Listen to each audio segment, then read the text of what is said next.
Labas vakaras, eteryje LRT forumas. Prieš 35 metus prieš tankus stoję žmonės negalėjo būti tikri dėl pergalės, bet buvo tikri dėl to, ką gina. Jie gynė tik atgimusios Lietuvos ir savo laisvę.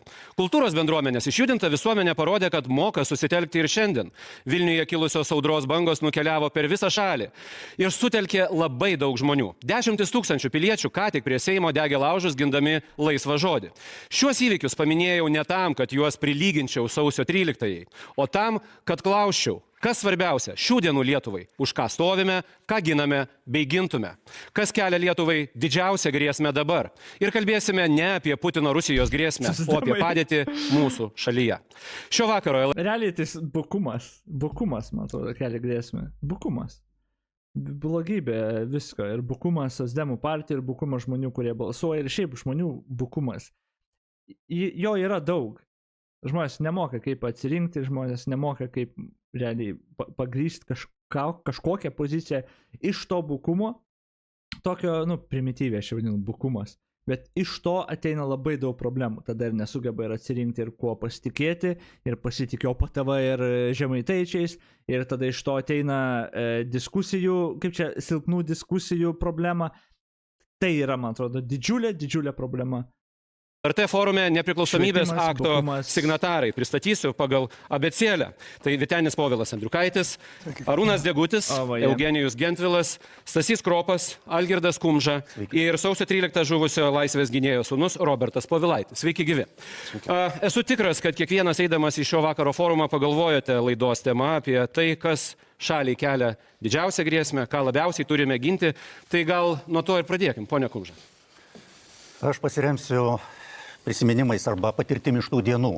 Du dalykai pirmiausia iškyla iš atminties, vienas geras, kitas toks, sakyčiau, skaudus. Pirmas geras, mes buvom vieningi. Mes pasiginčydavom ir pasipešiodavom toj savo aukščiausiai taryboje. Plačia, kas buvo vieningi? Vieningi buvo, dalis visuomenės, kur toje palaikė, buvo vieninga, bet kiek aš suprantu, tada nebuvo taip visi lietuviai vieningi vienos nuomonės.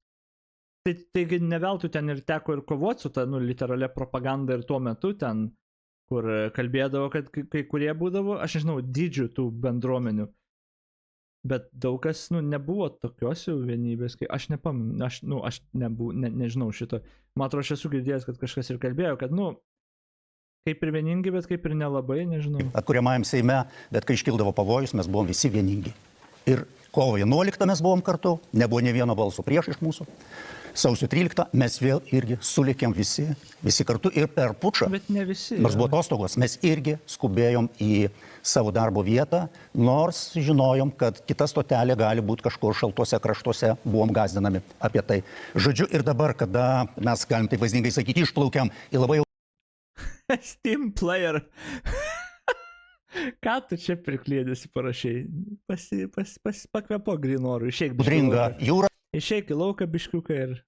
Su savo valtelę ir jeigu ten mes dar aiškinsimės, kas stos prie vairo, kas ims irklus, mes toli nenuplauksim. Bus blogai. O kitas toks liūdnesnis, skausmingas prisiminimas, mes buvom vieni. Prisiminkit kovo 12, kas mus sveikino. Joko Ono, Džono Lenono, Bitlo našlė, Jonas Mekas, gal dar Valensa, didieji tylėjo.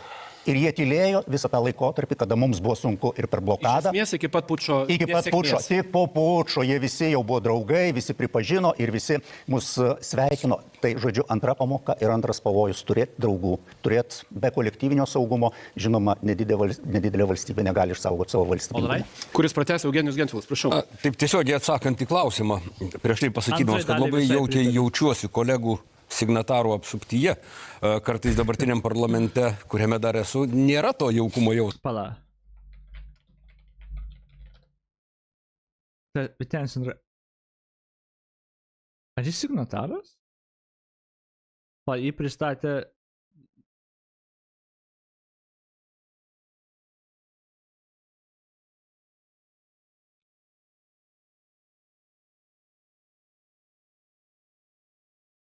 Pala.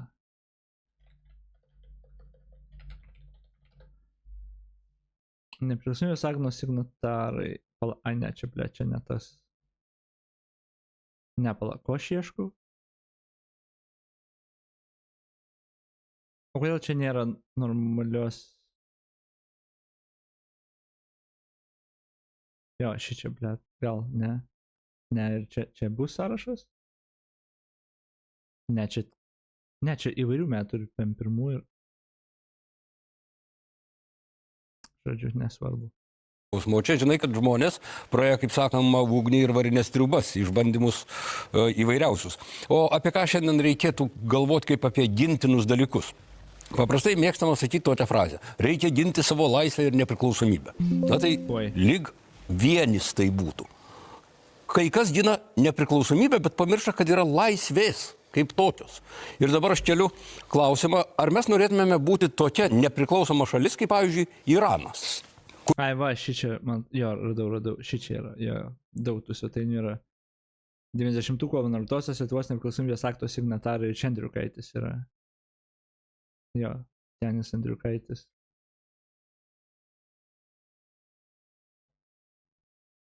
Kur Gentvilas, o jie tu. Gerai. Kuriame kažkas užgrobė žmonių laisvės. Tai yra nepriklausoma šalis.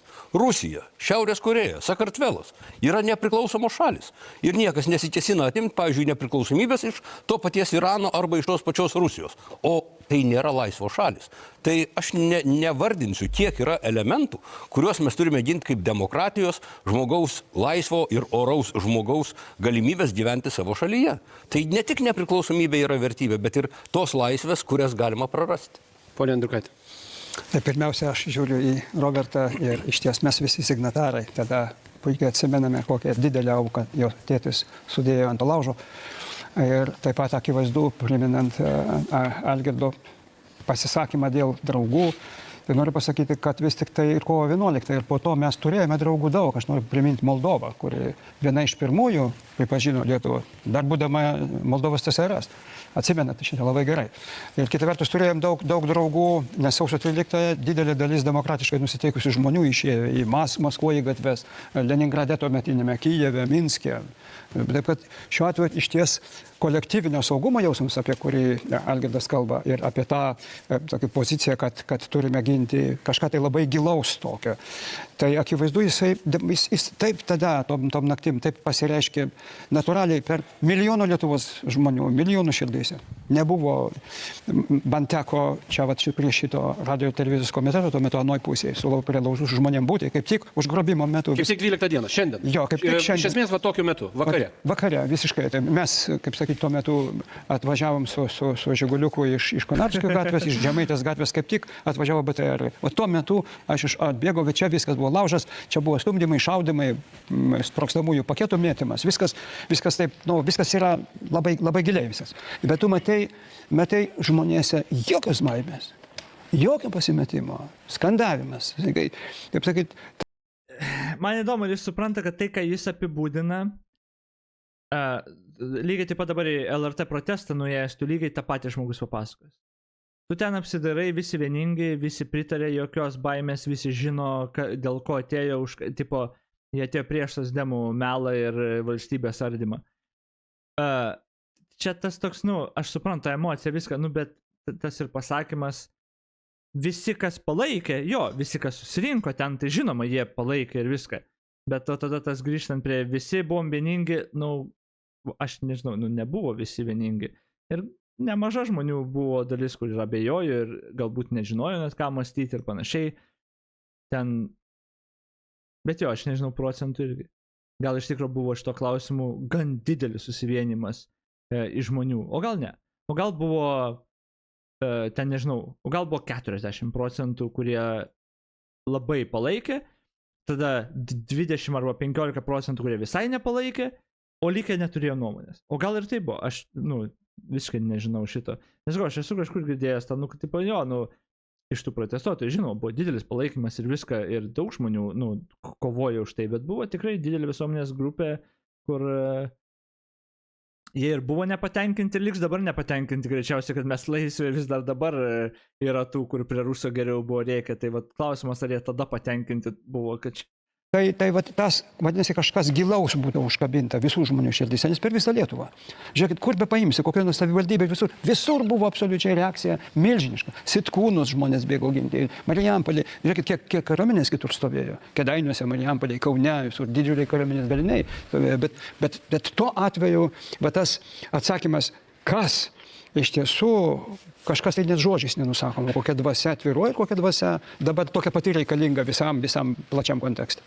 Girdžiu, ką kalba pirmi trys, tai aš gal truputėlį performuluos klausimą, kurią sausio 13-osios pamoką dabar mes labiausiai pamirštam. Ko mums dabar labiausiai trūksta lyginant su tuo metu. Sausio 13, prašau. Susitelkimo, aišku, ir tai, ką kalba kolegos, tai ir rodo apie tą mūsų buvusį labai pavydėtiną tais laikais susitelkimą ir ryžtą.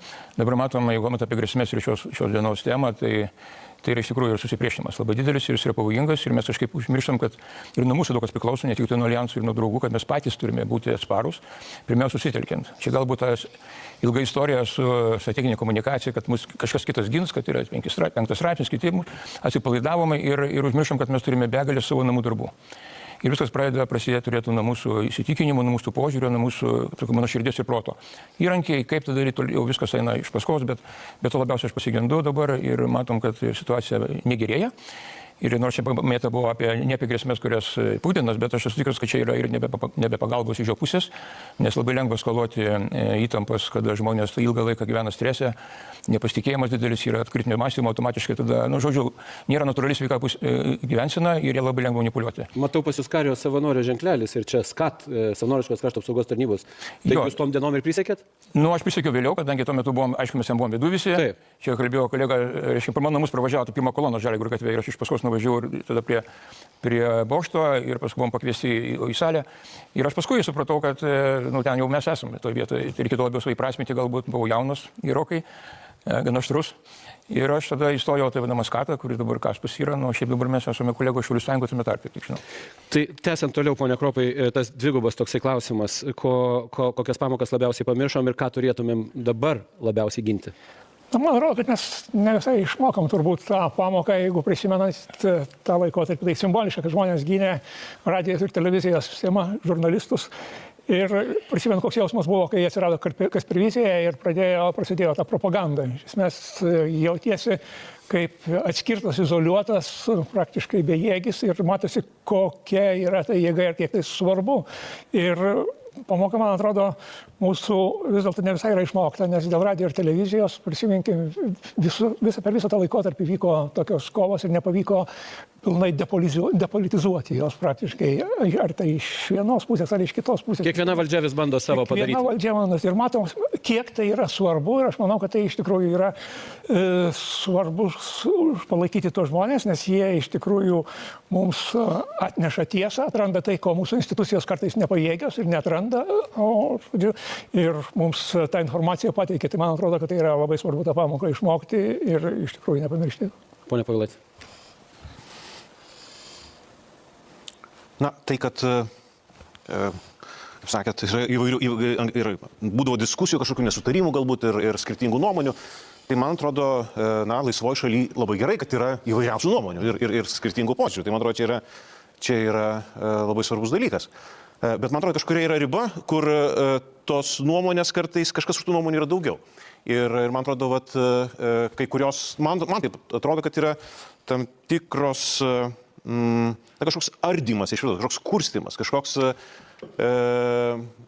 ir šitoje vietoje suprantu, kad tam jau pasitelkiama yra ne tie tankai, kurie buvo tada, bet pasitelkiama kitokia armija, tai yra socialinių tinklų, kažkokia botų armija arba kažkokia technologijos kitokios jau, kurios šaudo kitokiais šoviniais. Tai man atrodo, tai čia šitas dalykas, man atrodo, jau yra didelė grėsmė, kai yra kuriamas priešiškumas mūsų pačių bendrapiliečiams. Tai ta prasme, šitoje vietoje supriešinti, sukiršinti žmonės. Aš nežinau, ar gali būti visi, reiškia, vienodos nuomonės. Turbūt negalim būti visi vienodos nuomonės, bet kad žmonės turi teisę galvoti ir turėti skirtingą gyvenimo būdą. Tai man atrodo, čia yra laisvos šalies vertybė. Ir tai man turbūt, kad mes taip išoriai grėsmę matom, tikrai išoriai grėsmė yra, kaip sakyti, yra už lango. Už lango tikrai yra labai stipri grėsmė, bet kad ir mes viduj turim, reiškia, visuomeniai labai tokia, sakyčiau, aštrią grėsmę, tai yra. Dabar ką su ją darom, nežinau. Labai geras kampas, mes kai pradėjom kalbėti ir kai kurie paminėjo, ponas Degutis, tą susiskaldimą, bet čia turbūt paryškinčiau tai, ką sakė ponas Povilaitis. Susiskaldimas ar skaldimas, tyčinis, visuomenė vienijančių gijų karpimas. Ką turiu omeny? Kultūros, sporto žmonių, mokslo žmonių, įvairių sričių lyderių niekinimas, jau nekalbu apie oponentus, bandymas skatinti nepasitikėjimą vieni kitais. Pone Gentvilai, matot šitą dalyką? Visų pirma, 2 sakiniai. Dievinu ir idealizuoju aukščiausiąją tarybą atkuriamą į Seimą dėl vieno dalyko, dėl intelekto. O taip. Po to tikrai nebuvo. Aš buvau jaunas pradedantis mokslininkas ir žavėjausi tais korifėjais, kurie buvo mano kolegos.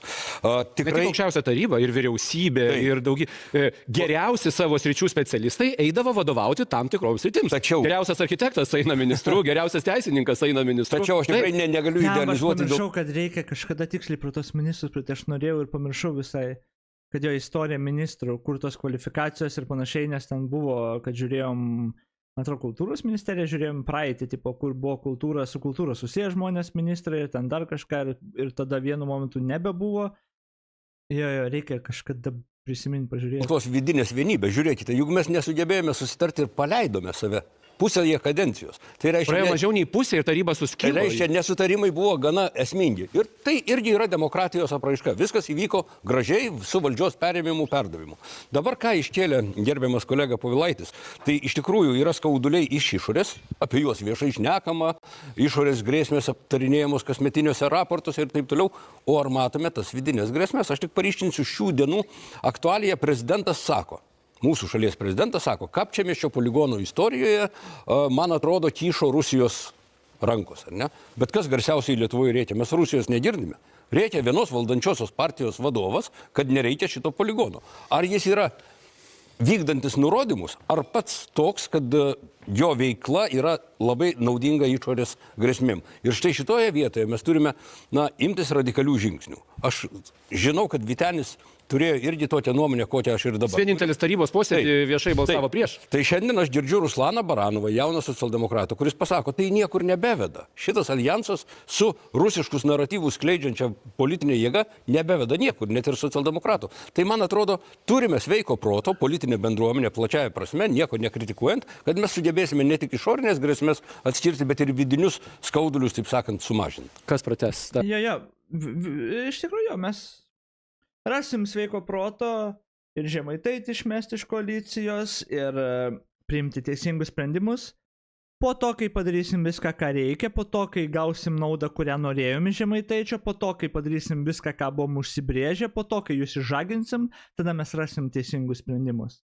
Aha, žinoma, taip.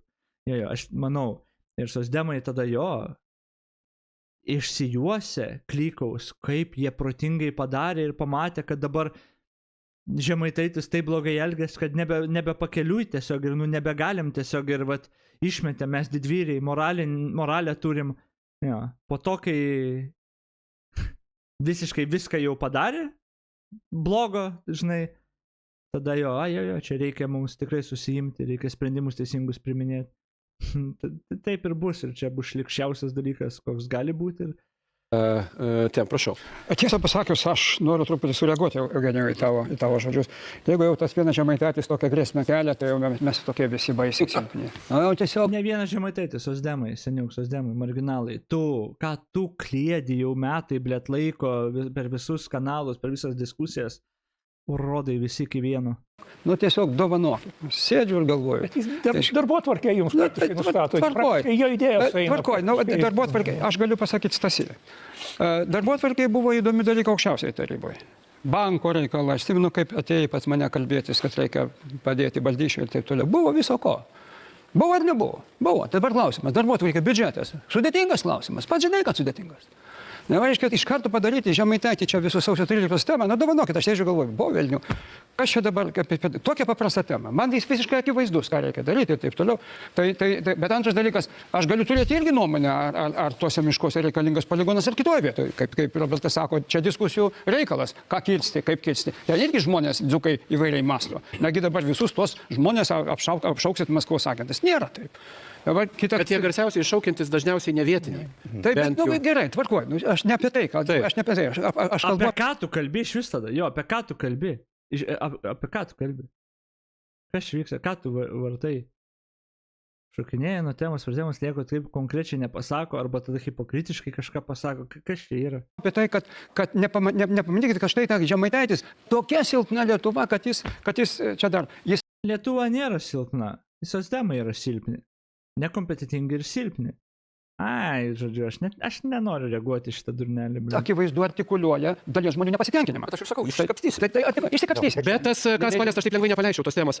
Mus kaip visuomenė vienyje ir pasitikėjimas tam tikrai žmonėmis, kuriais mes esam pripratę pasitikėti. Kultūros, daug pasiekia žmonės, mokslo, mes jais didžiuojamės. Ir atsiranda politinės jėgos, kurios juos niekina, tyčiojasi iš tų žmonių ir taip toliau. Tai, nėra tai tikslinė veikla, siekiant tą visuomenę dezorganizuoti. Ir prašau, ponia Kubiliene. Aš pirmiausia pasakyčiau, kad tai iš tikrųjų yra labai pavojinga. Ir Ukrainos pavyzdys tai rodo. Ukrainiečiai dabar jau yra išanalizavę, kokias klaidas jie padarė iki karo. Jie nesusitvarkė su 5 kolona, tą atvirai pasakė. Pas juos buvo tokio Tūlo Medveičiuko, ten Putino kūmo vadovaujama partija, kuri, aš kai dirbau, tai pažinojau aš nemažai tų žmonių, jie net tiesiai sakydavo, mes nekalbėsim čia pas jūs ukrainietiškai. Jie nebuvo prorusiški, jie buvo rusiški. Tai buvo Rusijos partija ir ukrainiečiai tik tai prasidėjus karui sugebėjo tą partiją išstumti ir uždrausti. Antras dalykas, jie nesutvarkė su savo viešąja erdve, kas matyt pas mus irgi labai aktualu. Arba vienu žodžiu, tai galima pasakyti, trūko valdžios konsolidacijos. Apskritai visuomenės konsolidacijos, bet visų pirma valdžios. Institucijas turite omenyje. Turiu galvo institucijas. Politinė elita. Ir klausykit, ar tai nėra panašu kažkas ir atgarsių ir pas mus. Buvo tokių periodų, čia iš mano to laikotarpio, aš dirbau prieš jau 14 iki karo. Tai prezidentas Juščenka būdavo, kad 3 mėnesius nekalba su savo premjere Julija Timošenko. Nei telefonu, nei kaip nors kitaip. Prisimenu, signataras Petras Vaitiekūnas buvo užsienio reikalų ministras. Kalbasi su prezidentu Juščenka. Ir Juščenka Petrui sako, aš su premjeru Janukovičium, irgi tuo rusišku premjeru, aš galiu diskutuoti apie viską, išskyrus apie nacionalinius interesus. Tai kur gali nueiti šalis, jeigu du aukščiausi pareigūnai gali kalbėti apie medžioklę, žūklę, bet negali kalbėti apie nacionalinius interesus, apie tautos išlikimą, apie grėsmės. Viskas, ką jis sako, yra akmuo į socdemų dažą ir tą klėdėsi, kur Andriukaitis pasakė, visiškai viskas. Nes vėlgi, socdemai paėmė, nežinau, supuvus koalicija, nėra jokių standartų, nieko nėra ir kokia priežastis buvo, tame esmė, kokia priežastis? Vardant savo pačių melo ir ambicijos ir to noro stiprios koalicijos. Net priežasties geros nebuvo, kad tu eitum su velniu, blėt, kad suprasčiau, kad ten su Žemaitaičiu ir valstiečiais turi sudaryti koaliciją, kad blėt koks Vaitkus neteitų į valdžią ar dar ką. Aš suprasčiau, tada mes tragiškai situacijai tada būtumėm, bet, supranti jau tada blogybė išvengta. Čia nieko panašaus. Tiesiog mes norim, mes kadangi nekompetitingi, nemokam dirbti, nemokam kompromiso ieškoti, tada davai imam kuo daugiau balsų. Kuo daugiau balsų, tai va, visi antivakseriai, visi ruskiai mir, blėt, atstovai, visi didžiausi, blėt, melagiai Seime pas socdemus koalicijai. Apie ką mes kalbam iš vis čia, blėt, Andriukaitį?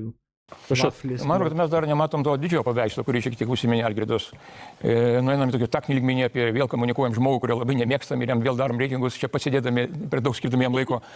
Man atrodo, kad didžiausia problema yra visumoje, kad mes realiai žiūrint pralašinėm informacinį karą. Ką pripažino ukrainiečiai pas save ir kas ignoruojama pas mus. Pas mus viskas nuleidžiama į tokį lygmenį, lyg čia pas mus nuo mūsų visai tik priklauso. Tačiau informacinis karas, kuris vyksta nuolat ir tam nekreipia dėmesio visai. Vienas mūsų pareigūnas paminėjo, kad su dezinformacija, propaganda pas mus yra 11 institucijų veikiančių. Tai jeigu 11, tai aš supratau ne vienos. Tas akivaizdžiai matosi ir kaip paveikiama visuomenės nuomonė. Ir netgi hibridinio pobūdžio reikalai nusumiami ir tai, kad čia yra galbūt kontrabanda, nenorima pripažinti daug dalykų, nes nepasiruošta, ignoruojama, paskui jau bandoma net meluoti, kišti, kaip sakom, po kilimu viską ir žmonės, saugant juos nuo grėsmės, mes 4 metus jiems aiškinam, kad viskas yra tvarkoj, jau kas mus apgins.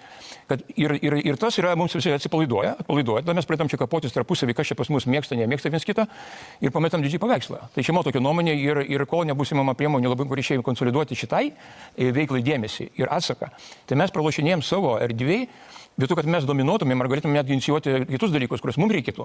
Tai mūsų erdvė užpuolė botai, užpuolė, reiškia, netikros paskyros, kiti dalykai, kas ir iš mūsų pusės nieko nėra daroma, sistemiškai žiūrint. Atskiri elfų grupės, atskiri entuziastai taip kovoja, bet tai, kada yra labai sisteminis priėjimas iš tos pusės, daug pinigų lėšų ir mištai gali skiria rusai ypatingai daug. Pas mus yra visi pinigai, atsiprašau, nuėjo geležį, o kas turėtų tą geležį naudotis, jeigu žmonės visi susipykė, susipriešinę ir nelabai žino, ką ginti. Ar taip yra, iš tikrųjų, taip jau čia visi susipykė, susipriešinę, ponia Kropai, gal mes čia truputėlį patirštinam tą sultinį? Šiaip tai aš būčiau linkęs pritarti Arūnui iš esmės, nes, žiūrėkim, praktiškai, jeigu žiūrėti ir pasitikėjimas valdžios institucijomis, yra labai svarbus dalykas tokiu momentu, iš vis degradavo tiek vyriausybė, tiek prezidentūra, tiek Seimas. O dabar kaip tik tai reikėtų konsoliduoti ir politikai ateidami visuomet žada, kad čia konsoliduos, ieškos konsensuso, o praktiškai nieko to nesulaukiam. Nes gaunasi tokių smulkių grupuočių interesų stumimas. Dar blogiau, kada tampa, sakysim, netiesos sakymas arba, sakysim, pamelavimas rinkėjams tampa liktai ir norma, tada iš vis nežinai, kuo pasitikėti, ar ta valdžia iš esmės, ar ją...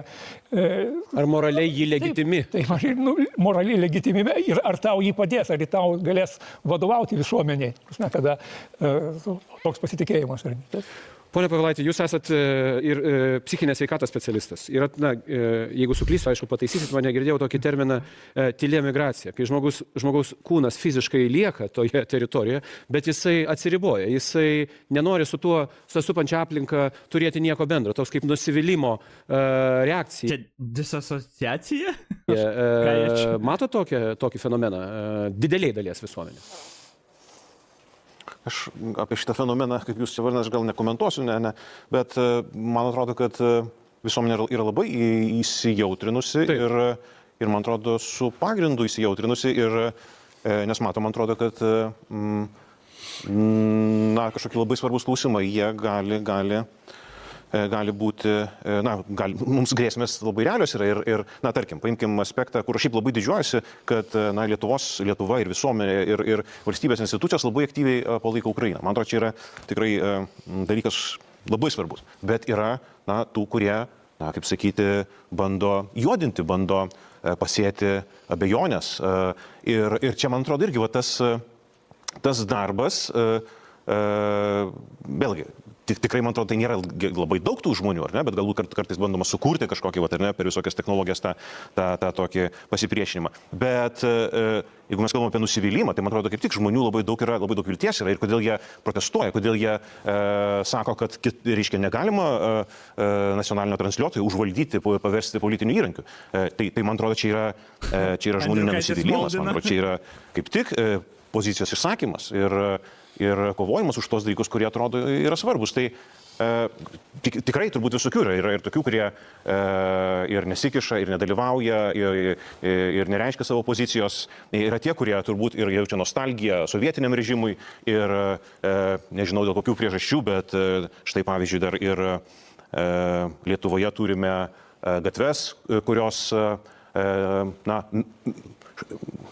atminimą gerbė atminimą, pavyzdžiui, sovietų karinių oro pajėgų pulkininko, reiškia, gatvės Lietuvoje pavadintos ir po šiai dienai prabėgus 35 metams. Tai man atrodo yra, reiškia, ir tų žmonių, kuriems tas sovietinis režimas ir ta Rusija nėra jokia grėsmė. Tai ta prasme, tikrai tų yra visokių, bet man atrodo, didelė dalis Lietuvos tai vietoje, man atrodo, yra apsisprendusi. Apie pilietiškumą, atsakomybę už valstybę ir kokius matome teigiamus pokyčius, ypač pastaruoju metu. Sugrįšime po trumpos pertraukėlės, likite su LRT. Po labai trumpos pertraukėlės. ponia pradėjo kalbėti apie visuomenės atsakomybę, pilietiškumą už savo krašto likimą ir iš tikrųjų, ponia Kumža, matom daugybę pozityvių dalykų. Tarkim, Šaulių sąjunga jau artėja prie 20 000 žmonių. Kiek žmonių savanoriauja įvairiausiose organizacijose, po darbo, kas tai bebūtų, ar susijusios su vaikų sveikata gerovė organizacijos, ar pilietinės. Daugybė teigiamų pokyčių, kuriuos turbūt akivaizdu galime šiandieną akcentuoti, kad tai yra labai svarbus pokyčiai, kurie rodo pilietinės visuomenės brandą. Tie patys protestai. Juk ne už savo kišenę ėjo žmonės protestuoti, o dėl laisvo žodžio arba dėl saviraiškos galimybių kultūros sąjūdį turiu omeny. Aš galiu tik patvirtinti, teko man kurti Ukrainos centras, taip. Mūsų 2 šalių prezidentienių iniciatyva ir aš kasdien sutikdavau įvairius žmonės. Čia Andriukaičiui biškai liūdna būt, ne? Visi signatarai, ten vienas signataras sūnus, sakės, bet signatarai visi susirinkę, tvarkoj, bet vienas iš jų yra susitepęs, realiai net, jis garbės narys, net nieko kaip ir, bet vien ta asociacija, ir jo aišku argumentai, ir tada gynimas to viso mėšlo, bet tiesiog susitepęs yra. Tiesiog su Žemaitaičiu eina į koaliciją, žinai, tada ir turi tada ginti ir stovėti, ir taip gaunas, kai čia vienas taip tarsi prieštarauja daugumai, kai kalba apie susitelkimą žmonių, ten dar kažką, seniai, prieš tave visuomenė susitelkia dabar, didžiausi protestai, ten belenkas, seniai, toks viena asociacija su socdemais, tu esi tiesiog pažymėtas ir suteptas savo reputaciją. Ir iš jūsų organizacijos stiprus kartu, ir iš pačių įvairiausių. Ir skambindavo dažnai, reikėdavo pagalbos, nes mes pradėjom nei pinigų turėdami, nei daug ko mes neturėjom ir daug ko nežinojom, bet niekada nebuvo, kad kažkas atsisakytų. Kasdien kažkas skambindavo ir siūlydavo arba kažką materialaus, kažką ukrainiečių vaikams arba mamoms, arba kažkokius užsiėmimus. Tas iš tikrųjų. Bet apskritai mūsų charakteris ir mūsų vienybė turbūt pasirodo pavojų akivaizdoje. Pavojai, žinoma, yra, mes juos matom. Bet pavojų akivaizdoje labiausiai atsiskleidžia ir aš manau, kad tas potencialas yra iš tikrųjų labai stiprus. Aš vėlgi prisimenu, Ukrainai daug bendraudavau su garsiu krepšininku Aleksandru Volkovu. Jis žaidė su mūsų Saboniu vienoje komandoje, Chomičium, Jovaiša, Kurtinaičiu ir jis pasakodavo man atėjęs į ambasadą. Sako, šitie jūsų lietuviai, kai pasilikdavo vieni, jie pykdavosi. Vienas kitą tampydavo, bet sako, nedaug dieve, tu kažkas palies juos iš šono. Visi tada už tą vieną. Visi vieningi, matyt, gal visi tokie yra, bet mes lietuviai gal ypatingai, mums reikia kažkokio... Kaip ten tas yra? Kaip ten tas yra? Čia, man atrodo, proverb yra, aš mėginu prisiminti, kur ten tipo...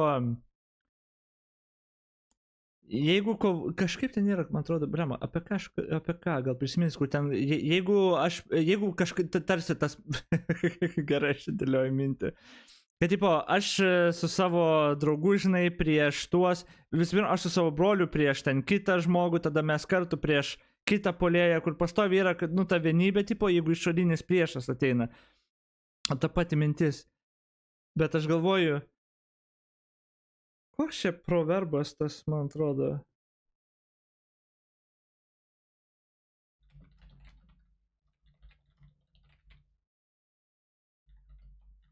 Proverb gal?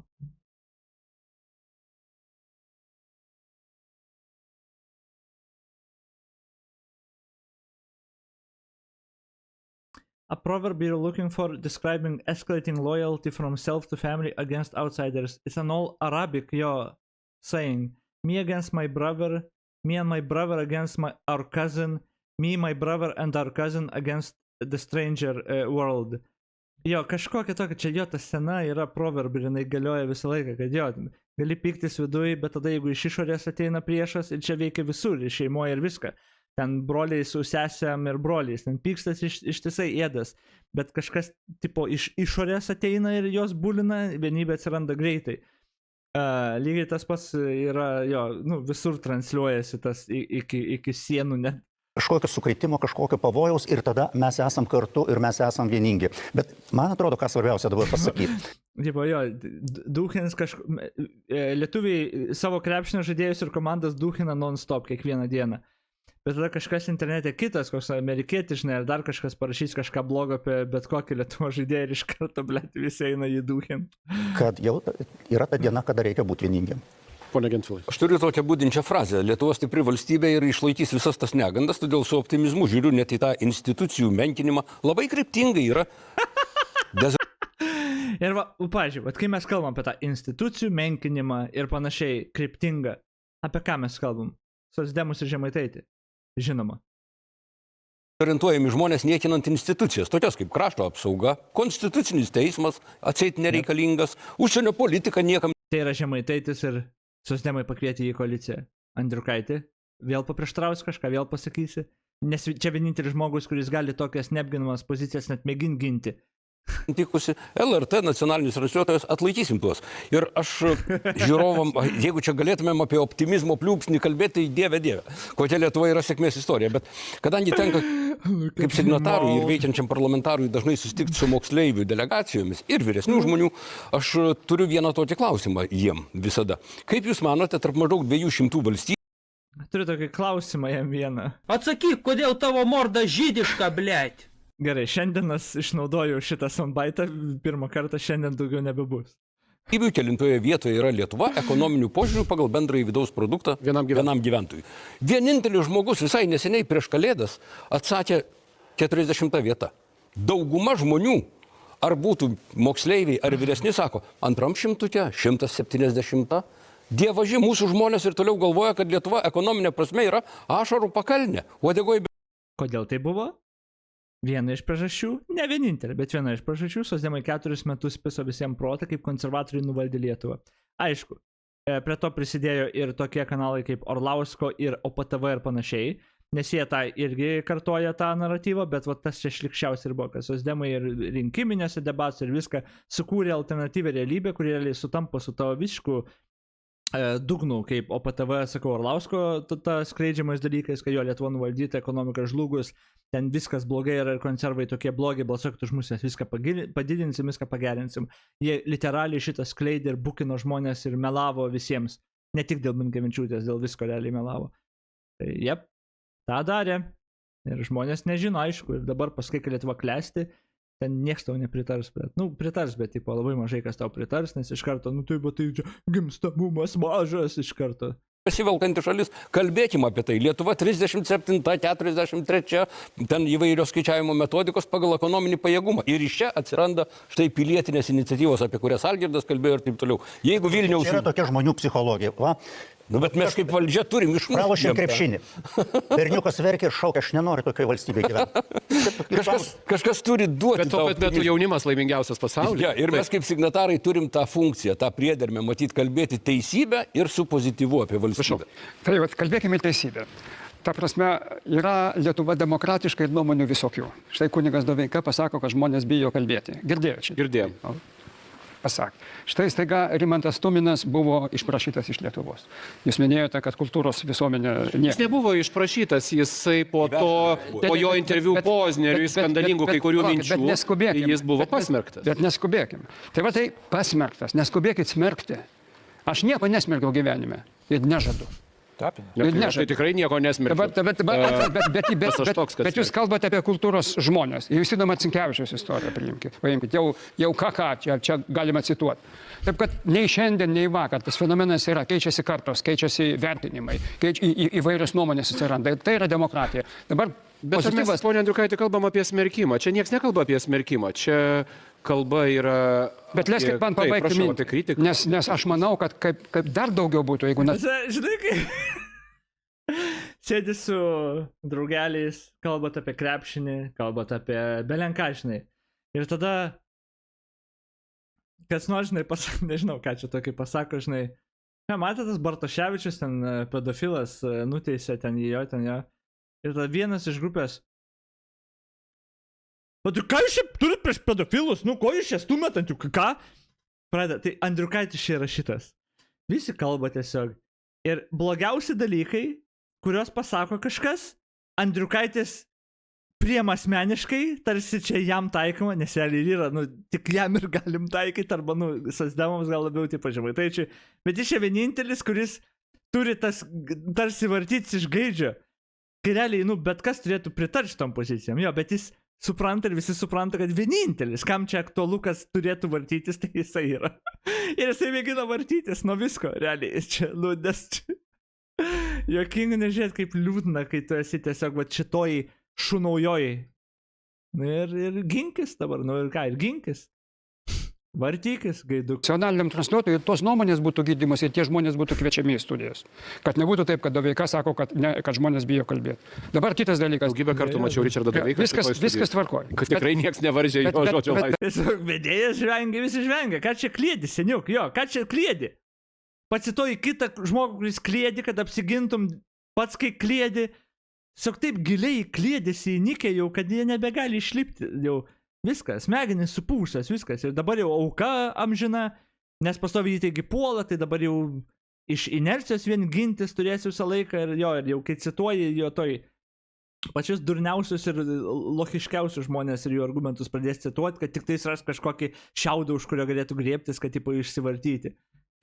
Bet aš neoponuoju. Taip kaip ir čia užrašas laisvės žodžių yra dėja propagandinis, nes niek žodžio neveržo. Dabar... Tu duchas ir tu esi duchas. Ir tu duchas esi. Ir tave duchai duchina, ir tu tarp duchų užduchintas duchai, tu jobanas. Ok, karočią. Turi dar tą paminėti, žinai. Tas, kur tikrai nesigna dėl nieko, nes jo sąžinė, žinai, rami. Čia visus cituoja, vartosi iš gaidžio ir belenką kalba. Ir čia propaganda čia parašyta, taigi nieks nesikasina į tą laisvą žodį. Antras dalykas. Vargšas melokas. Antras dalykas. Stasys pasakė teisingą frazę apie ekonomiką. Ne tik 3 milijardai eurų yra žmonių asmeninėse santopose ar daugiau. Tai yra rodiklis, didelis rodiklis. Žinoma, tos pinigus būtų galima išsukti į ekonomiką, į verslą, į gynybą galima. Į gynybą, į visur. Ne tik į gynybą, į mokslą, investicijas, į gydymą, į naujas technologijas. Neužsifiksuokim vien tik ant gynybos. Yra be galo daug pozityvių, kurios reikalauja. Kita vertus, akivaizdu, kad mes puikiai suprantam, kad turime matyti ir tai, kad yra visuomeniai dalis žmonių, kurie gyvena skurde. Bet pratęskim tą pilietinio aktyvumo. Jis ateina iš sėkmės istorijos, iš noro tai apsaugoti, iš pasitenkinimo, ar iš baimės, iš noro dalintis. Akivaizdu, kad yra pilietinis toks, pilietinio susitelkimo tam tikras momentas. Ponas Stasy, prašau. Matot, visuomet, jeigu žiūrėsim istoriškai visuomenėje, aš taip galvoju, kad Lietuvai reikėtų turėti kažkur tai 250 000 tokių iniciatyvių, aktyvių žmonių ir Lietuva klestės. Ir praktiškai tai labai daug, kas 100 visuomenės narys, įskaitant vaikus, senolius. Bet tai, kad jie būtų įsitraukę, turėtų idėjų, būtų aktyvūs. Ir šiaip mane dabar truputėlį šiek tiek skaudina tos visuomenės Vilniaus burbulų, ta prasme. Dabar liktai atsirado. Andriukaitis tiesiog jis literaliai vienas yra lochas, vienas, pakvietė va signatarai ir tipo visi kartu pasidžiaugt galėtų. Jie aišku, turbūt turi nesutarimų, gal ir politinių ir panašiai, bet yra vienas čia, juodas ančiukas, tai yra Andriukaitis. Vienas turi stovėti už socdemų šūdą. Ir tai yra, signatarai, jie mato, jie supranta ir jie kalba, kiek daug socdemai šūdo yra padarę, netgi apie tą Vilniaus burbulą čia, apie protestus, apie viską, ką žiūrėsi. Ir ir jisai vienas turės ir vėl, nes čia jam taikoma, čia yra 5 prieš realiai 1. Jie labai santūriai tą visą, tipo, čia labai pagarbiai, tipo, bet čia yra vienas Andriukaitis, karys prieš ir vedėją, realiai čia 6 prieš 1, nes nieks jo nepalaiko. Ir čia nėra Vilniaus burbulas, kuris nepalaiko, čia yra signatarai, protingi žmonės. Bet Andriukaitis turi vis tiek būti dėlūlų, tipo, ir aišku, tas argumentas, tai, kad jo nieks nepalaiko čia, tai nereiškia, kai jis neteisus yra, tipo, ir panašiai. Bet kai tu antiek išnykęs esi, tau belenkiek protingų žmonių sako, seni, tu klysti. Ir tu net nesusimastai vis tiek, okei, sėkmės, bet jau turėtum turėti stiprių argumentų, bet tada paklausai tų argumentų, ar jis turi tos stiprius argumentus? Ne. Neturi, jų nėra tiesiog. Jep. Liūdna čia Andriukaitis. Ir kai kurie, ten jūsų politikai, tai čia Vilniaus burbulas balsuoja taip, o regionas didžioji... He mad. dalis ir nuvažiuoja pasitarti Sėdi kaip parašelį beveik. su tais žmonėms. Jie sako, gerai, mums Žemaitaitis gerai, mes čia gerai dirbam, savivaldybėje darom koaliciją. Bet ar nereikėtų vis dėlto jums truputėlį, sakant, tas žinias ir informaciją iš Vilniaus šiek tiek perduoti į kaimą, į Tavo kaltė, Andriukaitį, čia tiesiai Andriukaičiui sako. Tu kaltas, kad... regionus, nes aš prisimenu, anksčiau politikai Vilniuje daugiau spręsdavo patys ir jų žodžiai būdavo reikšmingesni, ar tai, sakysim, Brazauskas, Vargšas Andriukaitis. Valionis, ar tai Linkevičius, ar tai ypatingai Kirkilas, sakysim, strategijos, ten jie užduodavo tam tikras mintis ir savo partiečiams, ta prasme, tas idėjas. Andriukaičio duhinimas sensas čia realiai. Dabar jaunimas liktai ir jūsų aktyvus, perspektyvus jaunimas liktai sako, tai regionai, regionai mums sako, taip, mes turim vadovautis tuo. Man atrodo, kad čia yra problema ir kad partijai turėtų būti lyderiai aktyvesni ir turėtų tas idėjas skleisti po visą Lietuvą. Nebūti pasyvus. Ta visuomenė, aš labai tikiu pilietiškumu kaip labai kokybišką ir teigiamą savybę. Ir tai nėra iš baimės, daugiausiai būna daugiausiai iš empatijos. Ir ta žodis, ta frazė ginti Lietuvą, jinai dabar jau tokia daugiasluoksnė tikrai tapo. Netgi turbūt tame turinio, šiame laikotarpyje, tame turinio kur kas mažiau susijusio su gynyba, kietąją gynybą. Kalba visai apie kitus dalykus. Gal mes pasimetė, pas mus per daug spalvų. Šių būdavo priešas aiškus, ten draugas aiškus, labai buvo susikaupti lengvai dabar, kadangi aspektai demokratijos yra labai vairūs. Ir mes šį pasimetę, čia vienareiškiai, bet pilietiškumo kaip savybė, ją reikėtų skatinti. Ir čia nėra valdžios klausimas, čia mūsų visų asmenių pavyzdžių rodyti, ne tik kalbėti, bet ir rodyti ir apie jas aprašinėti. Mes norim pasitikėti savim, žmonės nori girdėti gerų žinių. Nusibosta jiems šitas sustampimas, dėl to visi ten tie reikšniai nepatenka į Seimą galų gale. Jie ten varo, atrodo, jie turėtų patekti, bet žmonės nori girdėti gerus dalykus ir savivertę didinti. Tai pilietiškumas ir pavyzdžiai, tai galėtų padėti mums visiems džiaugtis to, ką mes turime. Pone Povilaiti, norėtumėt pratęsti apie tą pilietiškumo pagrindą, iš kur jis ateina. Kaip jūs matot, tai yra iš pasitenkinimo dabartinę padėtį norima prisidėti, dalintis, ar iš kažkokio nerimo, baimės. Kaip jūs pats aiškinat tai? Na, turbūt kokias rytį paimsim. Pavyzdžiui, jeigu aš žiūriu į iniciatyvas skirtas palaikyti Ukrainą, tai man atrodo, čia ateina iš supratimo ir mūsų istorijos, kaip sakyti, ką reiškia, kai valstybė yra užvaldyta. Tai man atrodo, tas supratimas, žinojimas, kaip gali būti, man atrodo, labai įjungia kažkokią tokią požiūrį, kad žmonės tikrai kažkaip nori padėti ir supranta, ar ne, ko galbūt kai kurių kitų vakarietiškų valstybių žmonės netiek supranta, ar ne. Jeigu kalbam apie procesus, kurie, ar ne, visuomenius procesus, kaip valdžios institucijose, kokius sprendimus priima, tai man atrodo, kad tai, kad žmonės reiškia savo kažkokią nuomonę, pritarimą, nepritarimą. Šiaip pas socdemus tas naratyvas, kad jie net tironai ir jiem kaip partijai svarbu visų nuomonė ir oh my god. Va regionų skyriai sako taip ir taip kažkaip stebuklingai sutapo, kai realiai socdemai tiesiog prarado ir nebeturi naujų lyderių kaip Kirkilas. What the fuck? Ką čia parašai? Ja, aš pusės nesupratau, ką tu parašai.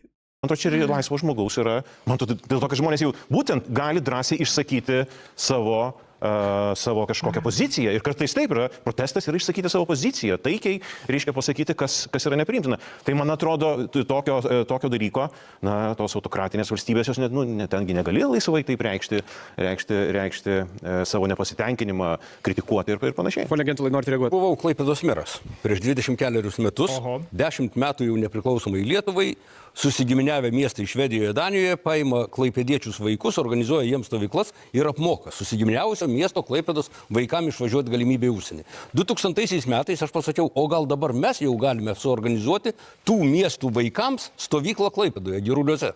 Koks kilo pasipriešinimas? Ką mes čia turime pinigų? Suprask, jie mums privalo padėti, mes nieko. Per pyktį skyrėme, numatėme pinigų ir prisikvietėme Kolpingo iš Danijos ir Karlskronos iš Švedijos vaikų stovyklėlę padarėme. Štai kur yra lyderystė, mano manimo, atsiprašau, kad apie save turiu kalbėti. Ir dabar aš žiūriu į kai kurios politikus, kuriuos aš skirstau į tokius. Tie, kurie nori uždegti šviesą, parodyti pavyzdį, duoti ir Andriukaitis optimizmo, atskleisti tikrovę drąsiai, skausmingai, bet atskleisti. Ir tie, kurie sako, mano rinkėjai sako šitaip, aš darysiu taip. Ir dar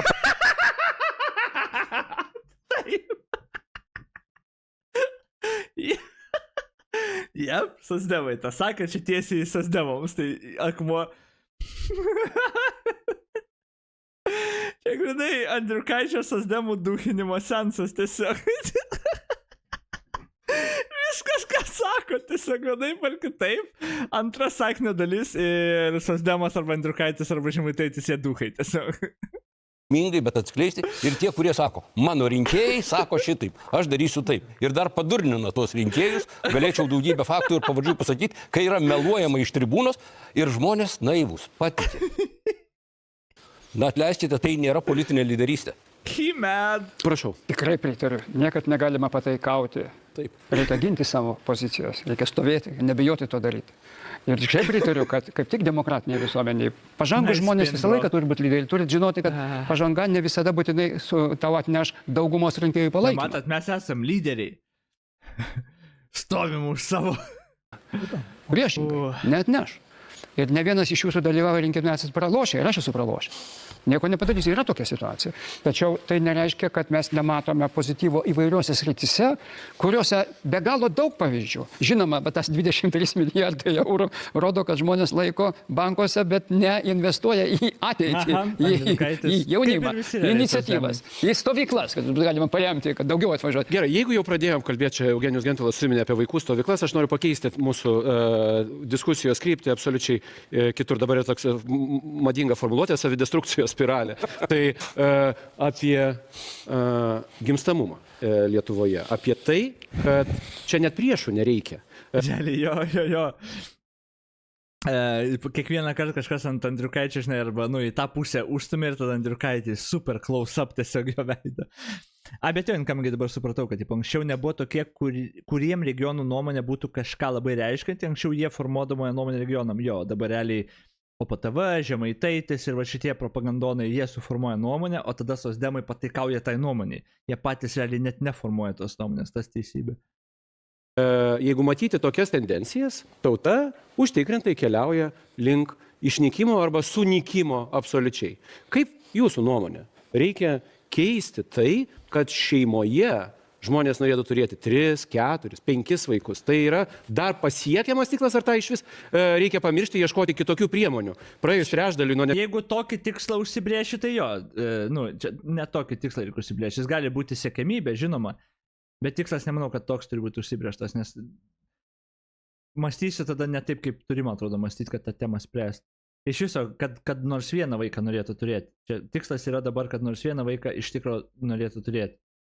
Ne tik, kad kas 10, bet tiesiog dauguma, didžioji dauguma, kad norėtų bent vieną vaiką turėti. Ir tam išsprendžiam pagrindinės problemas kažkaip vienaip kitaip, pažiūrėjau, būstų įsigijimas ar tokias.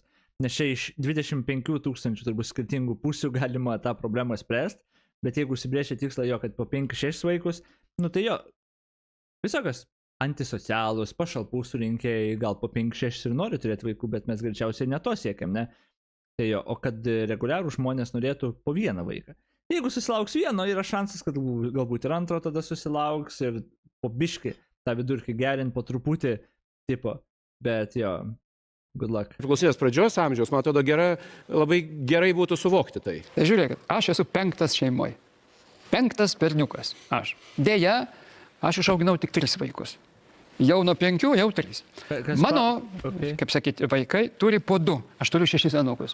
Ne po 3, aš visą aišku, naudau 2 plus 2, tai 2 ir 2 tai 0, lygiosios. Jeigu 2, 3, tai plus 1. Mano klausimas visiems aplinkui, kaip mes į demografiją patys įnešėm savo įnašą.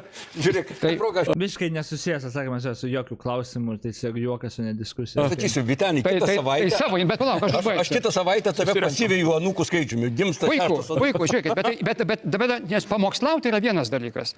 Savimi parodyti, aš pavyzdžiui... Tai kaip skatinti gimstamumą, tai tu savimi turi parodyti pavyzdį ir dabar jauni žmonės, kurie svarsto, ar pas juos net minty nėra vaikai, nes jie ten ar būsto neturi, ar 20 kitokių problemų, tai jie pagalvoja, Andriukaitis daug vaikų turi, einam ir mes vaiką darysim, čia bus jo argumentacija, jo tu pavyzdžių jiem parodysi, jo shut the fuck up retardė, blėt. Iš tėvą esu pralošęs. Jis prie Laptevų jūros gimiau 5. Tai aš dėja 3. Dabar mano vaikai po 2. Mano klausimas visiems, nes mes demografiją negalime jokių būdų supaprastinti. Ir neišpasakytai sudėtingas fenomenas. Ir kokios priemonės? Na, aš negaliu čia pasakyti, kokių priemonių. Reikia pakeisti tą pavadinimą. Žinau nieko apie tai. Tiesiog, o kiek jūs vaikų turite ir užduodu jums klausimą. Tau uždavė klausimą, tu jį neatsakei. Kaip pasiekti gimstamumą, kad būtų po 5 vaikus norėtų? Kaip išspręsti tą problemą? Tai tu gali pasakyti, aš neturiu atsakymą į šitą kompleksinį klausimą. Viskas, o ne klėdėti apie kiek... O Jėzau. Vaiko priežiūros atostogos, taip sako premjerė, kad tai yra svarbiausia. O mano manimu yra priemonių paketas, kuris galėtų paskatinti gimstamumą. Tai ne, užsiimama tuo, kaip pakeisti vaiko priežiūros atostogų pavadinimą. Gerai, bet lauk, vėl kandžioje, bet šiandien mes susirinkę ne kandžioje. Pramušė, Andriukas, gerai. Praeitą klausimą, beje, Gentvilas non-stop realiai puol ir duhna Andriukaitį. Visą šitą laidą. Praeitą klausimą Andriukaitis sugebėjo susitvardyti ir dabar pramušė. Dabar prigavo.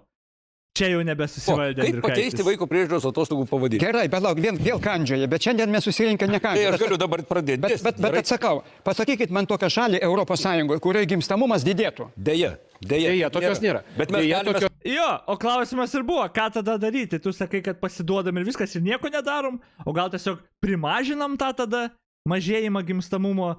Andriukaitis čia ant kiek neadekvatusis jokiai diskusijai. Nei apie gimstamumą, nei apie bet ką kitką. What the fuck? Nei tarp naujų narių, nei tarp senų. Taip, ponia Kumža. Nu, aš nežinau, Vytenis čia provokavo mus pasisakyti, aš vieną anūkų turiu 6, bet ką tu, Vytenį, man dar siūlai? Aš dar Vytenis savo žmoną siūlo, kad daugiau būtų, turbūt čia aš nežinau, jo, ką jis norėjo pasakyti tam. Turėčiau padaryti. Žiūrėk, Abraomas vis tik tai stengiasi 90 metų. Čia nereikia Abraomo, pažiūrėkime į Lietuvos didįjį kunigaikštį ir karalių Lenkijos Jogailą. Bet taip, eikim prie esmės. Jo, iš esmės klausimas čia turbūt visai Europai iš tikrųjų. Čia mes nesukursim modelio, būdami bendram traukinyje ir naudodamėsi bendrom sąlygom, aplinkybėm ir galimybėm. Ir kuo geriau gyvenam, tuo mažiau vaikų akivaizdžiai. Bet tai yra egzistencinė problema šitai tautai. Akivaizdžiai, bet tai rodo, kad žmonės be iššūkių nyksta. Komfortas, ar tai būtų fizinis, ar tai kitoks, jisai žmogų nestiprina, jį atpalaiduoja, jisai pabiškiai nyksta ir netgi gamtai toks nereikalingas, nes nemoka priešintis. Tik tai bendrai žiūrint, tai čia mūsų visos civilizacijos, vakarų civilizacijos bėda. Ir aš bijau, kad dar yra kita bėda, kadangi mes turim konkurenciją didelę iš kitos civilizacijos ir va čia matosi grėsmės ir esminės visai. Ir kalbant apie kažkokią ilgalaikiškesnę perspektyvą, pana Deguti, tai Lietuva kaip amžini ir vieninteliai lietuvių tautos namai, tokia koncepcija, esant tokiam gimstamumui, jinai pasmerkta. Dėja, kol kas taip, visi ir parametrai tą rodo. Taip, prašau, aš nebet, jeigu man nekalbėkit negatyvų. Gali būti, kad nauja generacija vėl sugrįž. Visiškai. Nieks negali būti garantuotas. Nekalbėkim pesimistiškai. Taip, jeigu yra tokia tendencija, labai daug faktorių gali. Nereiškia, kad nieko negalima padaryti. Žinoma, kad galima. Tai aš ir labiau klausiu, kas tai yra? Ar tai priemonių, ar kažkokių minkštų dalykų, kurie suformuotų šeimos vaizdinį, kaip... Minkšti dalykai gal irgi visai gerai būtų, ten galim finansuoti, papų didinimo operacijas, bet realiai jo, čia šitie žmonės tai net nemėgina spręsti problemos, Andriukaitis apšė net nieko nenusimano tą problemą, o realiai tai jo turbūt turėtų būti išrinkta partija, kurios vienas, ar koalicija, ar partija, kuri priimtų kažkokį, kaip Gentvilas sakė, paketą ir ten bus 10 pakeitimų, kurie šiek tiek prisidės prie to. Aš manau, esminiai vis tiek yra kažkaip būstų įsigyti. Kad aš nežinau kaip įspręšta, bet kad kuo daugiau žmonių, realiai jaunesnių žmonių, galėtų įsigyti būstą, kur gyventi. Man atrodo, tada tikrai daug lengviau patampa, ir jeigu turi būstą ir tada, žiūrėk, galbūt ir darbą turi, tu turi savo kažką. Tai lengviau tas šaknis leisti ir tada jau, kai tu esi gal iš tos pusės labiau užtikrintas ir saugus, atsiranda ir mintis, galbūt kam čia aš visą tą paliksiu, ką turiu, tipo ir panašiai. Iš vienos pusės. Tada aišku, iš medicininės pusės vieną kitą palengvinti, aišku, iš finansinės pusės, aišku, kaip su darbais ir laisvėm užtikrinti, galbūt palengvinti, galbūt ten yra būdų, kurie, aišku, visi kainuotų čia, žinoma, bet yra būdų, kaip tikrai galima pagerinti tos skaičius. Iki 5, aišku, ne. Gal vieną dieną, nežinau, bet yra būdų tikrai, bet jie yra sunkus ir reikalautų ne socdemų valdžioj kaip minimum. Ir klausimas, ar sekantis tą darytų, nes tai nebūtų prioritetas, o tame esmė. Gal ir turėtų būti, bet tai nebus prioritetas. Prioritetas dabar, atstatyti, ką šitie urodai padarė per metus ir per paskui 4 metus. Mėginti ten, nežinau, statyti ekonomiką, nes ekonomika bus šiknoj. Bus tiek daug dalykų problemų, kai sekantis ateis. Infliacija bus greičiausiai pakilus, ką prognozuoja. Tai čia reikia keletą kartų iš eilės rinkti žmonės, kad, kurie neturės socdemų mėšlo kopti. Ir tada, tu galbūt jau gali, tai, žodžiu, labai pesimistiškai šitą žiūriu, čia sudėtinga. Gausios šeimos vaizdinį. Kas tai galėtų būti per priemonės? Nes mes akivaizdu, kad kalbame apie egzistencinę grėsmę šiai tautai. Čia ir partijos galėtų parungtiniauti savo programos, iškeldamos idėjas. Prisiminkime, kad ir motinystės atostogų, kada buvo rėmimo programos. Juk turėjom tendenciją pagerėjimo. Taip, bet tuo metu buvo prasta dar ekonominė socialinė situacija. Dar tai suveikė. Žmonėms tai buvo tam tikras argumentas. Dabar socialinė ekonominė situacija jau geresnė. Bet tai yra kompleksinio priemonių visuma ir tiesiog reikia kurti, reikia galvoti. Jų kol kas nėra ir nesimato toje erdvėje, kad kažkaip tai sistemiškai būtų bandoma spręsti. Kaip veikiantis politikas galėčiau čia daug vardinti ir kai ką darome, bet žiūrėkite, dar vienas dalykas. Nustokime pratinti žmonės nedirbti ir gyventi prastokai iš pašalpų. Deja, ta pašalpų politika tęsiama. Žmogus tikrai negyvens gerai iš pašalpų. Bet jis pratinamas nedirbti, gauti pašalpas, turėti minimumą, vietoj to, kad padarytume jam galimybės, paskatas dirbti ir mažiau reiks šitų imigruojančios darbo jėgos ir taip toliau. Tuos, kai tuo tarpu pažiūrėk į statistiką.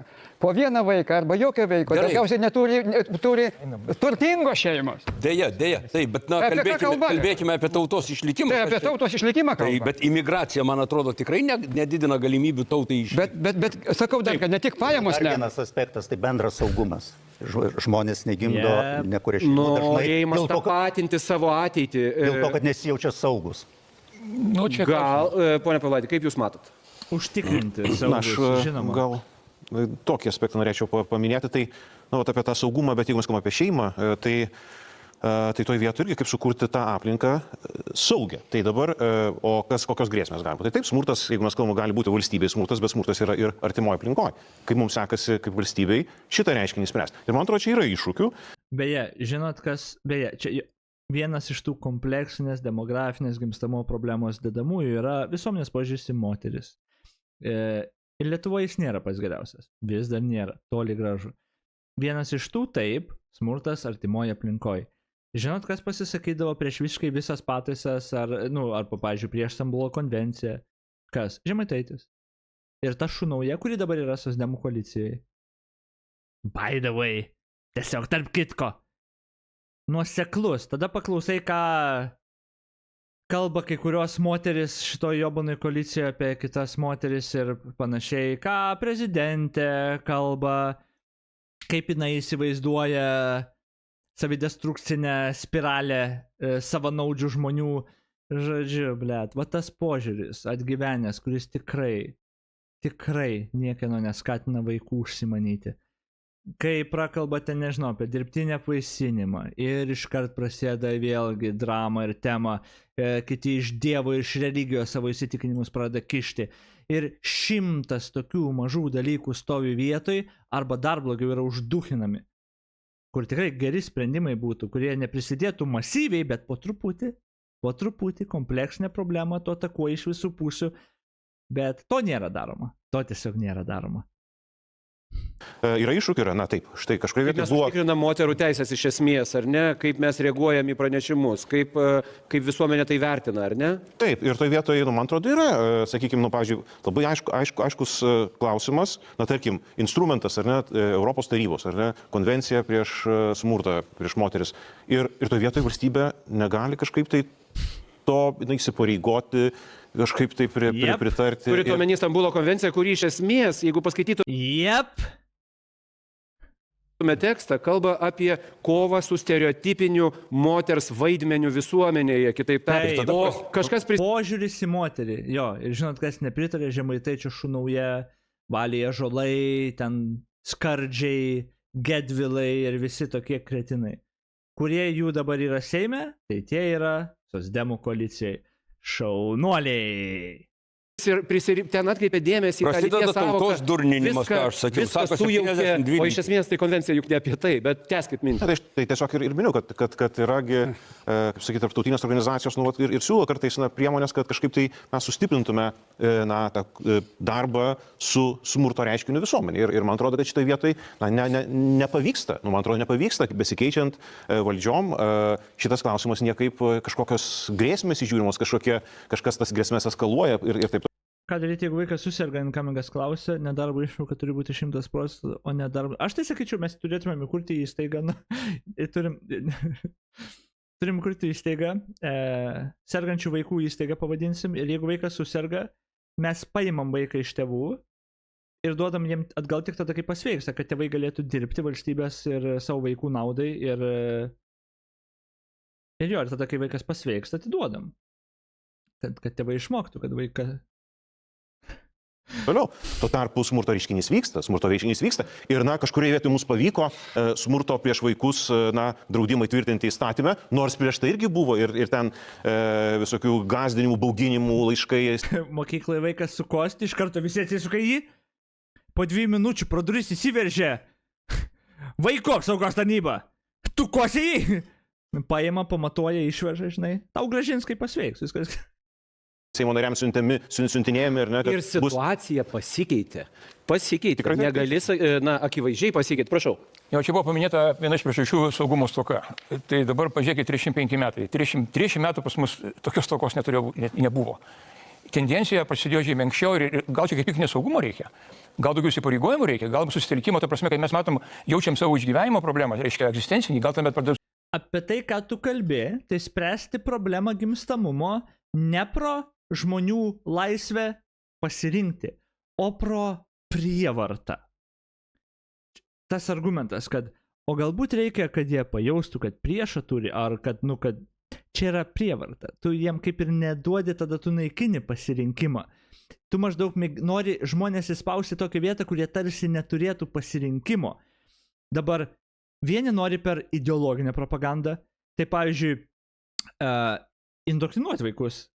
Vat mokyklose tu turi pasakoti vaikam, kaip šeima yra svarbiausias dalykas ir kaip jie turėtų, per visur įskiepyti, per mediją, per visur, kad va, čia šeimos paveiksliukai, minimum 2-3 vaikai ten, žinai, kad vaikas užaugtų su įskiepyta ideologija, kad, taigi reikia 2-3 vaikus turėti, taigi kaip kitaip, taigi visur mokėti, ir netgi pasąmonė pas jas būtų įaugta. Tai veikia. Tai veiktų. Daug kur taip veikdavo ir veikia, kažkokiu lygiu, bet tai nėra pro žmogaus laisvą valią. Tu jam panaikinai laisvą valią. Tai yra lengvas kelias tą padaryti. Neteisingas, bet lengvas. Sunkus kelias tą padaryti, tą išspręsti. Tai kai tu duodi žmogui visą informaciją ir tada duodi jam laisvą apsisprendimą. Bet tada daugiausiai žmonės pagalvoja, žinot ką? Yra labai brangu ir aš prarasiu daug laisvių ir gal man iš tikrųjų geriau gyventi savanaudišką gyvenimą, bet jis yra labai geras. Ir jo, jis nenori turėti vaikų. Tai tu tada turi pasirinkimą. Arba priversti vienaip ar kitaip jį, indoktrinuoti ar kažką, arba ginklą atremti ir priversti, arba sunkusis kelias, kurti tokią valstybę ir tokią aplinką, kur žmogus pasižiūrėtų ir sakytų, okei, aš noriu turėti vaiką. Tai yra, visus tos nuogastavimus. Ar aš galėsiu keliauti kažkur, ar galėsiu egoistiškai gyventi. Iš tos pusės pažiūrėti ir viską tą atliepti, gal ne viską, bet daugumą bent jau atliepti, kad jis visą tą turint, įvertinant, sakytų, o iš tikro, manim pasirūpina, čia žiūrėk, yra ir išmokos, yra ir galimybės toliau keliauti, kad aš tiek daug neprarandu ir aš noriu vis tiek turėti vaiko. Vat šitą sukurti yra labai sudėtinga ir daug brangiau. Bet čia tu išlaikai žmogui laisvę. Ne per kažkokią indoktrinaciją, ne per kažkokią prievartą psichologinę ar galimybių atėmimo prievartą, bet čia yra ta tikrasis geriausias sprendimas, bet pats sunkiausias. Ir jo, o jis ką masto, jis tą masto tą per prievartinį, tą tokį instrumentą. Susikaupti išdaryti, nes paskatos įvairios, ypač materialinės, jos nesuveikia. Ir labai trumpalaikės. Ir trumpalaikės yra devalvuoti, prieš šnekant. Pas paminėjau Eugenijų apie tai, kad pinigai žmogų iš tikrųjų žemina, netgi nebūtinai, jam net jisai pasidaro toksai parazituojantis iš esmės. Gal iššūkiai vis dėlto, kažką turėtų lemti. Nes tie dalykai, nu, jie nepasiteisino. Žiūrėk. Kuo geriau gyvenam ir Europą pačioje. Jeigu kalbam apie demografiją. Čia yra Gimstamumu, vadinkim, bus artimiau turbūt. Nu, iš tikrųjų gimstamumą. Visų pirma, aišku, tai yra parama jaunom šeimom. Patinka ar ne, bet to reikia. Būsto kreditas reikia. Tai aišku, Darbas, tai aišku. užimtumas reikia. Motinystės, tėvystės atostogos reikia. Kova su smurtu irgi reikia. Visą tai akivaizdžiai rodo, kad demografinės politikos didžiulė koncepcija apimanti daugelis ir savivaldybės įtraukianti. Nesuveikia. Ir įtraukianti švietimo žmonės, mokyklas įtraukianti. Čia yra dalykai, be kurių tu iš vis net negali pradėti diskusijas, jo, bet tada yra daug kitų žingsnių. Ir tie žingsniai, net kurie dabar daromi, aš nemanau, kad patys geriausi yra. Blemba, reiktų pažiūrėti statistiką, kiek dabar jaunimo, pavyzdžiui, turi savo būstą. 20, tarkim, studentai tik ką baigė, nieks neturi savo būstų. Nuomojas praškai visi. Jiem dar uždėti papildomai, nu, ir ten nuomos ir viską dar vaikai, blia. Ir vėlgi, nereikia pamiršti, gyvenimas žiauriai geras, jie nori karjerų siekti. Ten, nu, vėlgi, aš nekartosiu viso šito. Nu, tiesiog nėra to noro turėti vaikų ir tiek daug atiduoti. Tai tu turi mažinti dalykus, kuriuos jie turi atiduoti.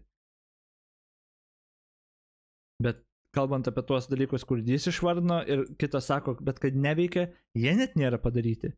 Jie nėra padaryti. Mokyklose nieko nekalbame apie šeimų gyvenimą. Mokyklose nieko nekalbame apie šeimų gyvenimą. Dabar žiniasklaidai, oi išsiskyrė, oi 5 santuoka, 6 santuoka.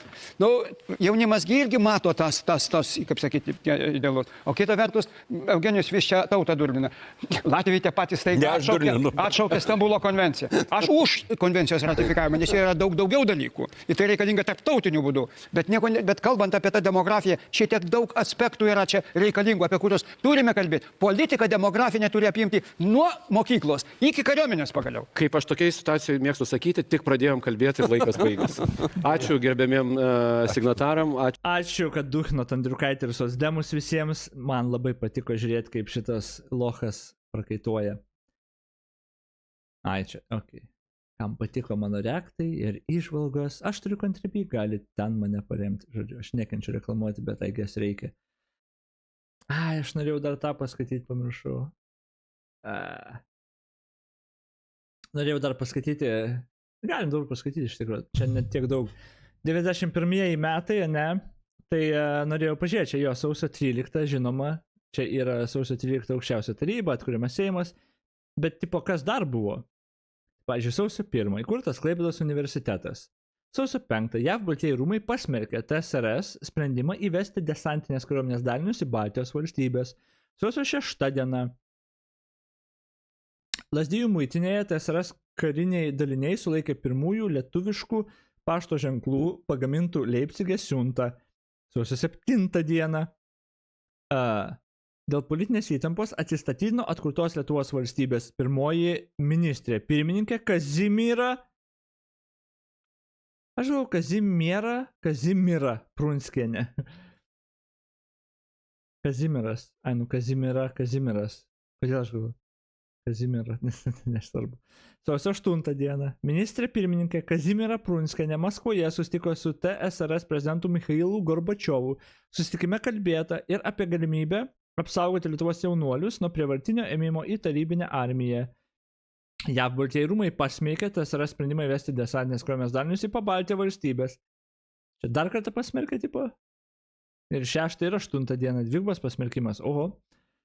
Sausio 10 dieną Lietuvos užsienio reikalų ministerija kreipėsi į pasaulio kraštų vyriausybės ir parlamentus, įspėdama, kad tarybinė kariuomenė gali užimti Lietuvos parlamentą. Sausio 11 dieną Vilniaus greitosios pagalbos universitete ligoninė atidaryta.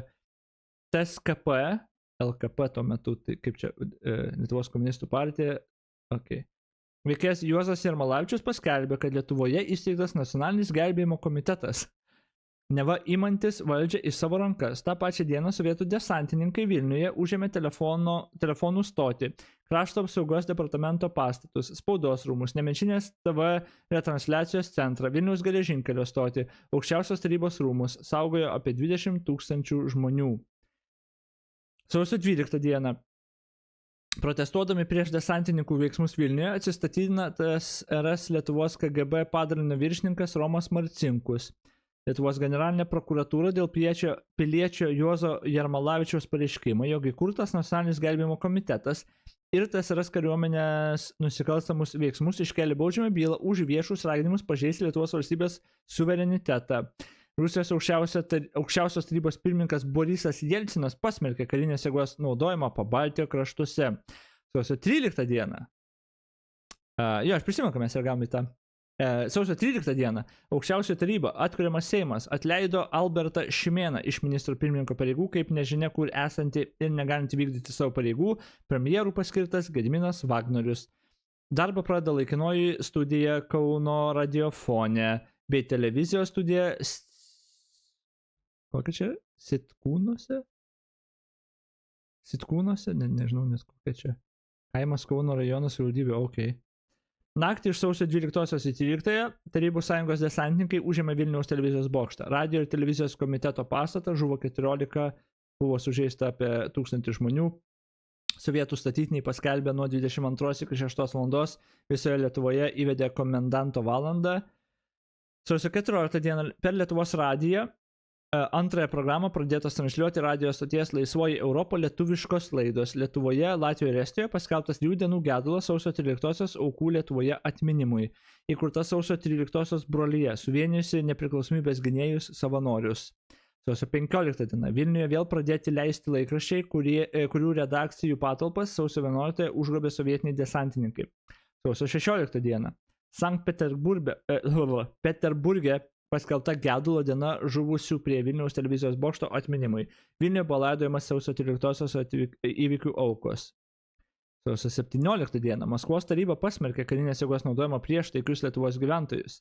Seimas priėmė savanoriškosios krašto apsaugos tarnybos įstatymą. Koks šis įstatymas buvo? Jis dabar į Kaspą tiesiog. Okay. Įkurta savanoriškoji krašto apsaugos tarnyba. SKAT čia tas buvo, kurie minėjo tą SKATą, dabar Kaspas. Anksčiau buvo toks, Sausio 18 dienos sovietų desantininkų užgrobtose radijos ir televizijos komiteto pastatuose pradėjo veikti LKP televizija. Sausio 19 dieną iš Vokietijos atvežta ir prie parlamento rūmų pastatyta Marijos statula, kuria kaip stiprybės ir palaiminimo simbolį įteikė įteikė Maltos ordino grupė Marijos vaikai, kurią čia nors neturi būti, ar ne? Marijos statula, kurią kaip stiprybės ir palaiminimo simbolį įteikė Maltos, o ne kurią. Čia yra klaida, man atrodo. Sausio 20 dieną Maskvoje įvyko protesto demonstracija, kurios dalyviai pasmerkė sovietų armijos išpolius Vilniuje bei pareikalavo TSRS prezidento Mikhailo Gorbačiovo atsistatydinimo. Sausio 22. Kanda nutraukė ekonominę bei humanitarinę pagalbą TSRS dėl agresijos Lietuvoje, Latvijoje ir Estijoje. Sausio 24 dieną Skandinavijos valstybės pasiuntė TSRS prezidentui Gorbačiovui bendrą laišką, reikalaujantį sustabdyti teroristinius veiksmus Pabaltijo respublikose. Sausio 27 dieną Vilniaus rajone Medininkuose ir Lavoriškėse sovietų kariai užpuolė Lietuvos, Baltarusijos pasienio muitinės ir jas sunaikino. Ir tom baigėsi sausis. Tada vasaris. 9 dieną referendume dėl Lietuvos nepriklausomybės 76,4% gyventojų pasisakė už nepriklausomą ir demokratinę valstybę. Beje, kai mes kalbėjom, kad tas, ne visi buvo. 76,4 yra daug, bet tikrai ne visi, kad tik 24% žmonių, ketvirtadalis beveik, o jie galvoja kitaip. O čia yra didelė dalis žmonių, tipo. Vasario 11 diena. Čia vėl iš visų balsavusių jo gyventojų yra jo.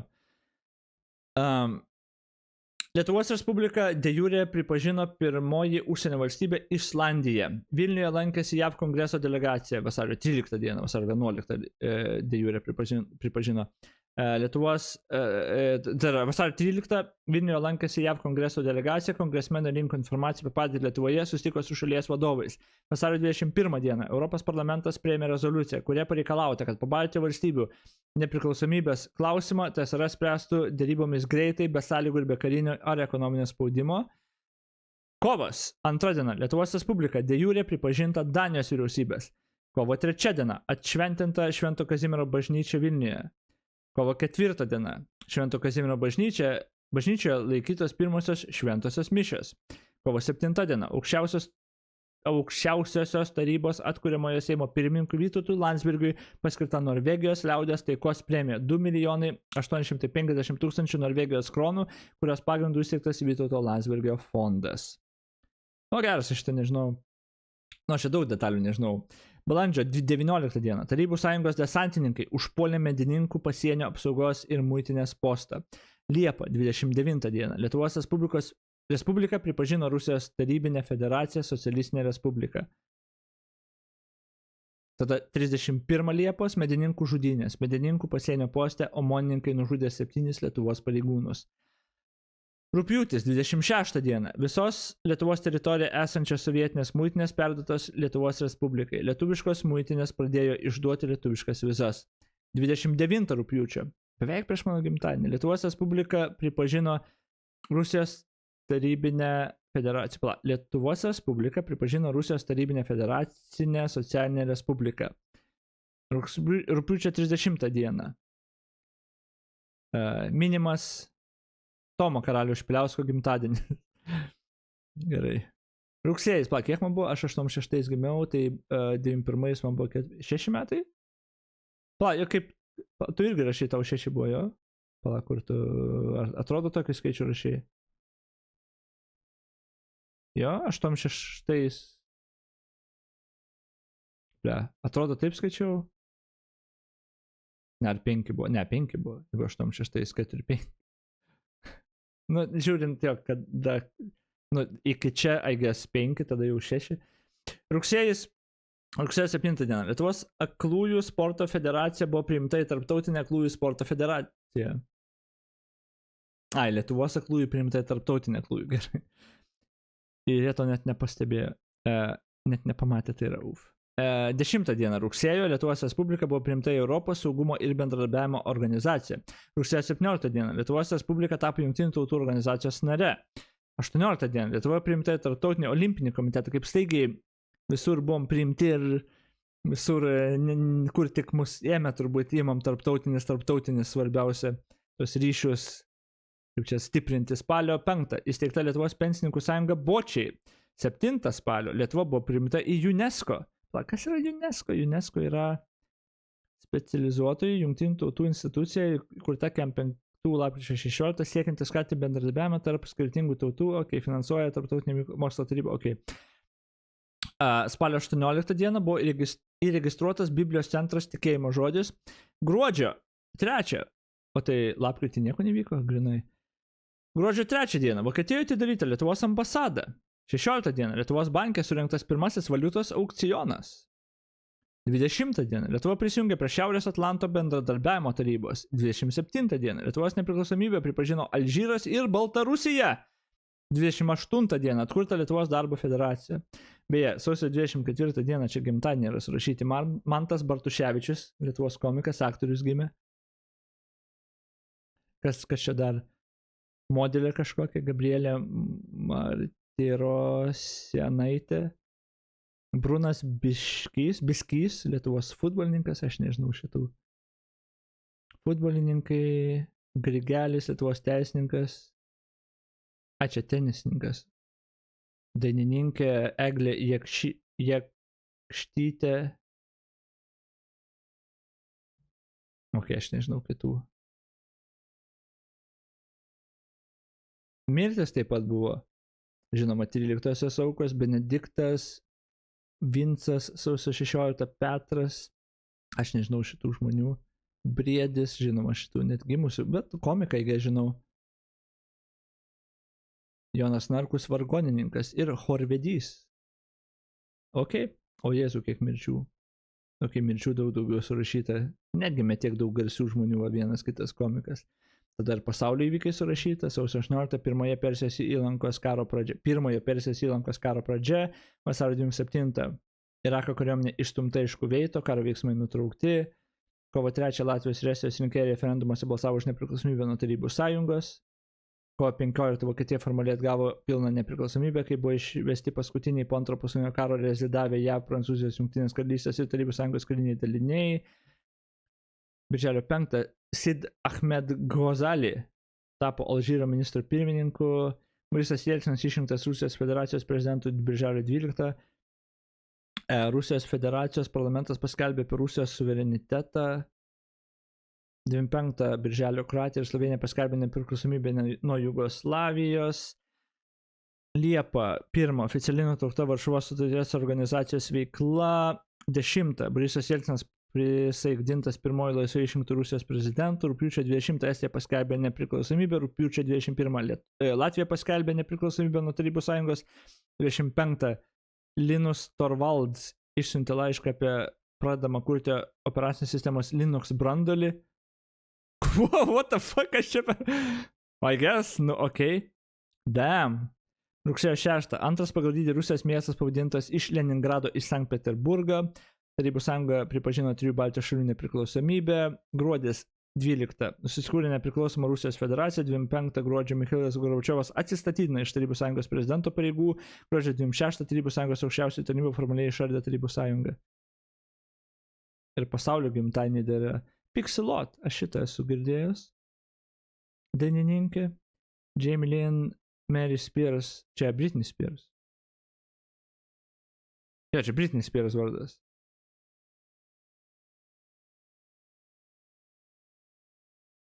Ne, čia pala.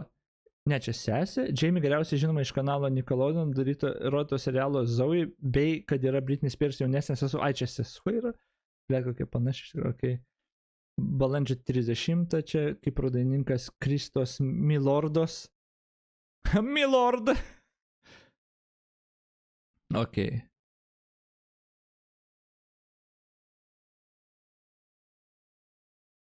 Visokių žodžių.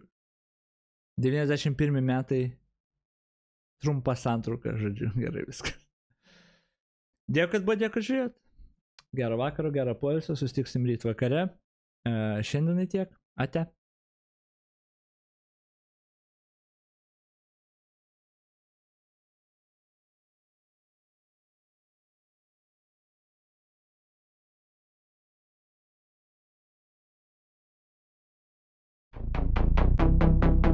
Koks vakaras ilgas, kaip širdim man gelia.